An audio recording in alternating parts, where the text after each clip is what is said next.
বন্ধুরা, আমরা শিক্ষিত হয়েছি, আমাদের জ্ঞান বিবেচনার দ্বারা আজকে একটা সভ্য সমাজ গড়ার চেষ্টা করছি, কিন্তু বিচার করে দেখলে কি আমরা কি সত্যি শিক্ষিত হয়েছি?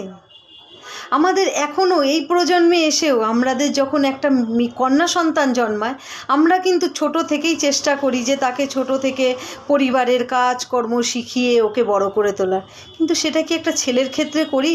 আমাদের যখন একটা ছেলে বা একটা পুত্র সন্তান জন্ম হয়, আমরা এত আনন্দে থাকি কারণ আমাদের পুত্র সন্তান জন্ম হয়েছে।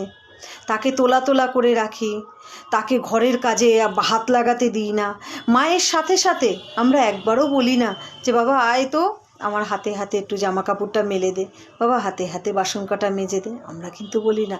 বরঞ্চ ও যদি রান্নাঘরে আমাদের সঙ্গে একটু কথা বলতে আসে, একটু খেলার চলেও আসে, এই তুই রান্নাঘরে কী করছিস, শিগগিরই ঘরে যা, তোর কিন্তু এইসবে সময় নষ্ট করবার সময় নেই, তোকে পড়াশুনো করতে হবে, অনেক বড় হতে হবে। আমরাই ছেলেদেরকে সোশ্যালাইজড করি না, আমরাই ছেলেদেরকে মেয়েদের সম্মান করতে শেখাই না। আমরা পারি একটা ছেলেকে সঠিকভাবে মানুষ করতে, কিন্তু আমরাই হয়তো ওদেরকে আজকে সমাজের এই জায়গায় রাখার জন্য আমরা দায়ী। আমাদেরকে বোঝাতে হবে যে নারী আর পুরুষের মধ্যে তফাৎ নেই, এটা তাদের নৈতিক দায়িত্ব, এটা নৈতিক কর্তব্য।